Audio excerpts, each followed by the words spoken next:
Hi dears, welcome to Nishida's cuisine. ഇന്ന് ഉണ്ടാക്കിയിട്ടുള്ളത് സദ്യ special ഓലൻ. അപ്പൊ ഇതെങ്ങനെ ഉണ്ടാക്കുന്ന നോക്കാം. ഞാനിവിടെ വലിപ്പം കുറഞ്ഞ ഒരു കുമ്പളങ്ങന്റെ പകുതി എടുത്ത് തൊലിയും കുരുവെല്ലാം മാറ്റി മുറിച്ച് കഴുകി എടുത്തിട്ടുണ്ട്. പിന്നെ ഒരു 5 നീളം കൂടിയ പയറ് മുറിച്ചെടുത്തിട്ടുണ്ട്. ഇതിനി വേവിച്ചെടുക്കാൻ വേണ്ടി അടുപ്പത്തൊരു പാത്രത്തിലേക്ക് ഇടാം.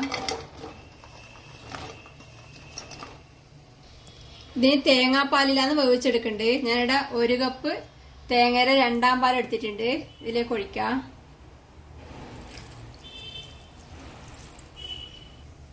ഇനി തീ കത്തിച്ച് ഇതിലേക്ക് ആവശ്യത്തിന് ഉപ്പ് ചേർക്കാം. 2 പച്ചമുളക് മുറിച്ചതും കൂടെ ചേർത്ത് ഒന്ന് ഇളക്കി കൊടുത്ത ശേഷം അടച്ച് വെച്ച് തീ കുറച്ച് വെച്ച് വേവിച്ചെടുക്കാം. ഇപ്പൊ കുമ്പളങ്ങയും പയറും വെന്ത് തേങ്ങാപ്പാൽ ഏകദേശം വറ്റിയിട്ടുണ്ട്. ഇനി ഇതിലേക്ക് വൻപയർ വേവിച്ച് ചേർക്കണം. ഞാനിവിടെ കുറച്ച് വൻപയർ കുക്കറിൽ വേറെ തന്നെ വേവിച്ചെടുത്തിട്ടുണ്ട്. ഇതിലേക്ക് ചേർക്കാം. നല്ലോണം ഇളക്കി മിക്സ് ചെയ്യാം.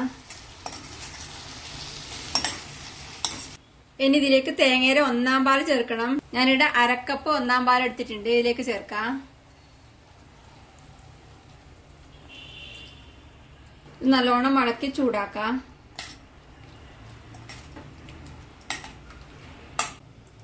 ഇനി ഇതിലേക്ക് 1 ടേബിൾ സ്പൂൺ പച്ച വെളിച്ചെണ്ണ ചേർക്കാം.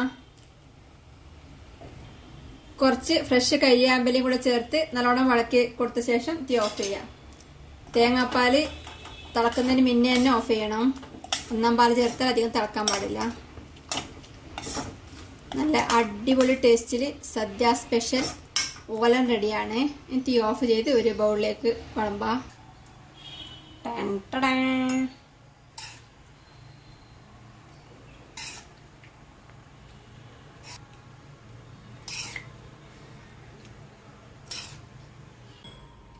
നല്ല അടിപൊളി ടേസ്റ്റില് സദ്യ സ്പെഷ്യൽ ഓലൻ റെഡിയാണ്. ഉണ്ടാക്കി കഴിക്കുക. അഭിപ്രായങ്ങളും നിർദ്ദേശങ്ങളും അറിയിക്കുക. സബ്സ്ക്രൈബ് ചെയ്യുക, സപ്പോർട്ട് ചെയ്യുക. Thank you.